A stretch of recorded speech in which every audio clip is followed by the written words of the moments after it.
At for today's video mga lods, dahil nga may nag-comment sa atin ng full video guide ng kung paano tayo gumawa ng design sa pinaka-chair. Ito na nga po pala yung full video guide mga lods, umpisahan na natin, tara.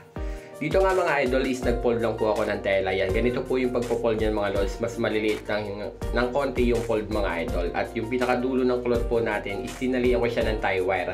Sa mga nagtatanong po kung saan nakakabili ng tie wire, sa hardware lang po, sabihin nyo lang po yung tie wire na mas manipis sa alambre, parang 20 pesos lang po siya per roll.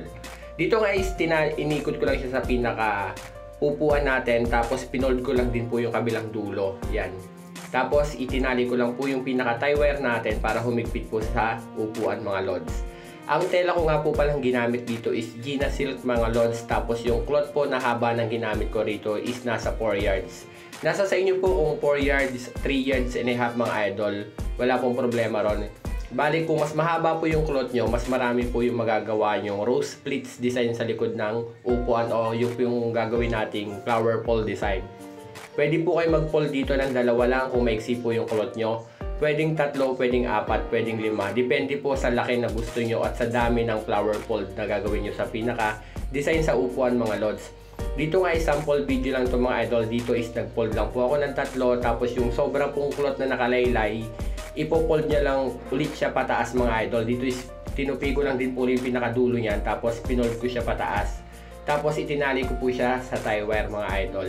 Yan. Basta na itali nyo na yun mga lods, dito uumpisahan nyo na lang bukahin yung pinaka rose splits design nyo mga lods para lumabas na yung pinaka flower pole design. Sa ganitong ang design mga lods, kung gusto nyo ng simple lang, pwedeng ganitong hatak lang, pero pwede rin po yung pasigsag. Pwede rin po kayo mag-add ng artificial na flowers or artificial na green plant na accessories mga lods para mas maganda pa po yung design.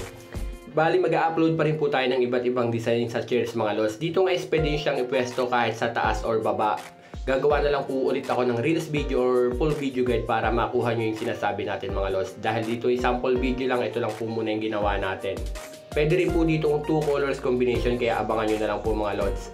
Follow for more at huwag nyo naman kalimutang i-share yung mga videos natin para sa gusto rin pong matuto ng mga table skirting mga idol yan.